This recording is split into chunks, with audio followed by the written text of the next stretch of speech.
అందరికీ నమస్కారం అండి. నా పేరు నాగరాజు, సీనియర్ జియాలజిస్ట్, నల్గొండ. మీరు చూస్తేనే ఈ లొకేషన్ వచ్చేసి వనపర్తి జిల్లా గోపాలపేట మండలం, అదే గ్రామం. రైతు చంద్రశేఖర్ గారి ఈ బోర్ పాయింట్ నేను 2024 మార్చి 10వ తారీఖున చూడడం జరిగింది. అప్పుడు నేను నేను సైట్కి వెళ్ళలేదు, ఓన్లీ త్రూ ఆన్లైన్ ద్వారా నేను చెక్ చేయడం జరిగింది. అప్పుడు మనం ఈ రైతుకు 2 పాయింట్లు ఇవ్వడం జరిగింది. మొదటి పాయింట్ బోర్ సక్సెస్ అయ్యి వాటర్ రావడం జరిగింది.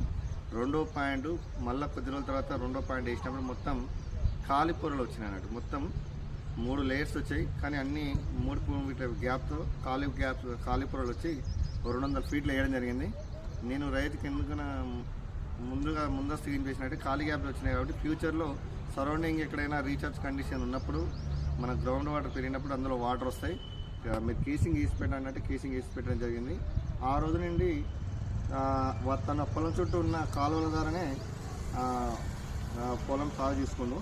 రీసెంట్గా కాలువ ద్వారా వచ్చే వాటర్ ఆపడం ద్వారా పాత బోరు ఉందిగా, కేసింగ్ ఉందిగా, పైన రాయేస్తే వాటర్స్ ఉంది అనే ఉద్దేశంతో మన ఉగాది పండుగ రోజు మోటార్ ఇన్స్టాల్ చేస్తే దాదాపు ఇలా 3 ఇంచుల వాటర్ టైట్ వస్తుంది. ఆ విషయం కూడా ఇప్పుడు శేఖర్ గారే నాకు షేర్ చేయడం జరిగింది.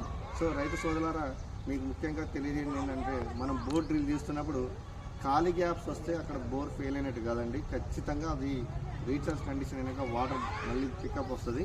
సో మీరు చాలామంది ఏం చేస్తారంటే ఖాళీ గ్యాప్స్ వచ్చినాయి ఏం రాలేదని కేసింగ్ వేయకుండా ఉంటారు. మీరు కేసింగ్ వేసుకుంటే 100% మళ్ళీ వాటర్ వస్తాయి. దాంట్లో ఫెయిల్ అయినట్టుగా దాన్ని కన్సిడర్ చేయొద్దు. కేసింగ్ వేసి పెట్టుకుని మళ్ళీ 3-4 డేస్ తర్వాత చూడండి, ఖచ్చితంగా వాటర్ వస్తాయి, ఇలా రన్నింగ్ అవుతాయి. ఇలా ఖాళీ పొరతో వచ్చిన బోర్లు వీడియోలు కూడా నా ఛానల్లో చాలా ఉన్నాయి, చూడండి. ఎప్పుడైనా ఎందుకు కేసింగ్ వేసి పెట్టుకోకుండా తర్వాత నీళ్ళు వచ్చినప్పుడు ఏమి ఉండదు కాబట్టి కేసింగ్ వేసి పెట్టుకుంటే చాలా బెటర్. ఇలాంటి రిజల్ట్ వస్తూ ఉంటుంది. Thank you.